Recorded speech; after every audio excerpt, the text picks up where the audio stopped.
Repairing a damaged spot on the wall.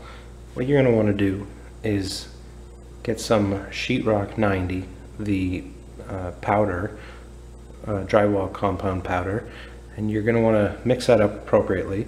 Just follow the directions on the bag until you have a nice consistency. You'll want to use a drywall knife, and this is called a drywall hawk. If you don't have one, it's probably good to get one. They're only about $20 at a hardware store. It's good to have on hand to repair damaged areas on your walls. Stuff like this can happen pretty easy when you're moving stuff around in your house. So this is fairly simple to do. You want to just make sure that it's nice and solid around the area that's been damaged. Then just get some of the compound on your knife.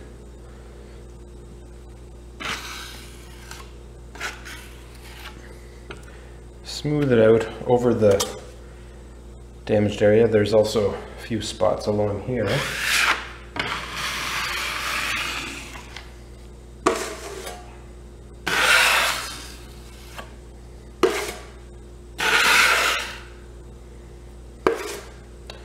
Just nice and gentle, smooth it out.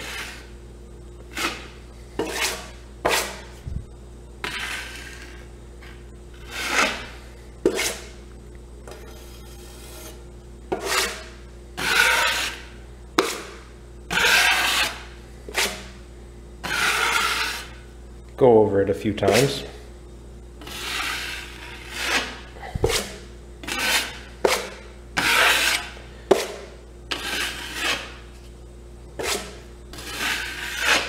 So the nice thing about this stuff is that it'll be dried rock hard in about 90 minutes.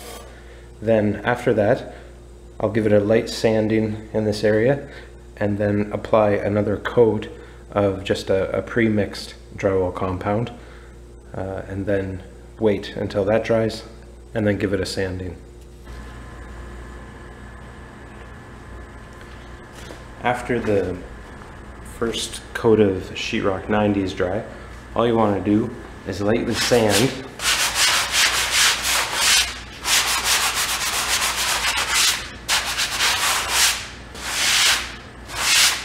Sand off the rough edges before applying the second coat.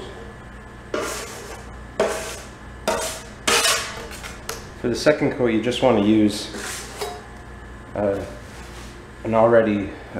pre-mixed drywall compound. I use CGC products, so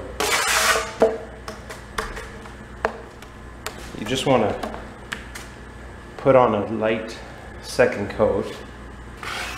This will take a little bit longer to cure. You want to feather it out because there are some areas, some marks over here, so you just want to make sure you get them all. Feather it out so it's you don't see it when it's all finished. Because if you concentrate just too much in one area, then you'll end up seeing the spot that you fixed. Whereas if you feather it out nice and thin around the edges, it'll blend in a lot nicer.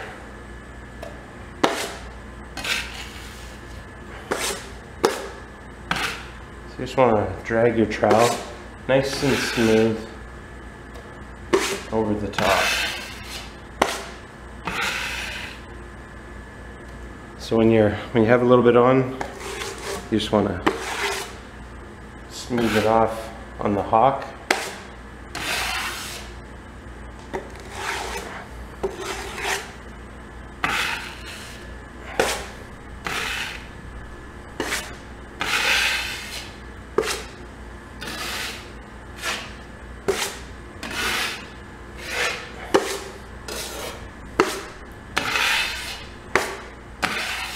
Takes a little practice to get good at it.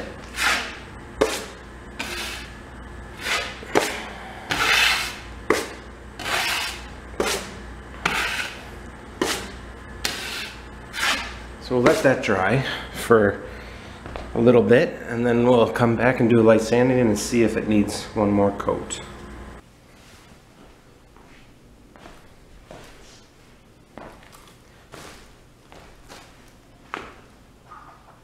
As you can see, the second coat is all dry. So all you want to do is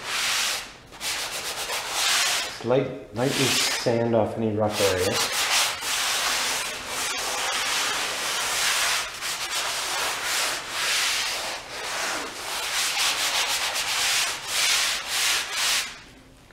Now, if you have maybe a little bit more mud on than what I do, I put it on very thin and put a couple coats, and then that way there's less to do. You may require a little extra sanding, but for me it's just pretty much just a little light sanding.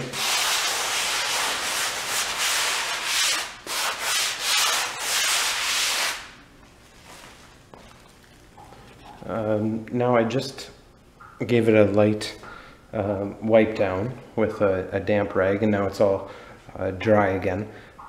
So you just want to make sure there's no dust on the wall. That would cause an issue with the priming.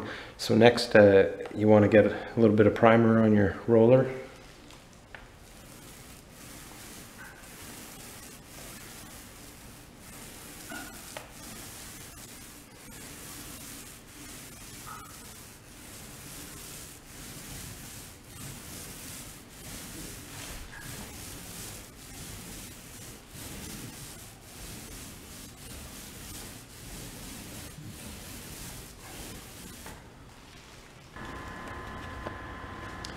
As you can see, you can't even tell where the damaged area was in the wall.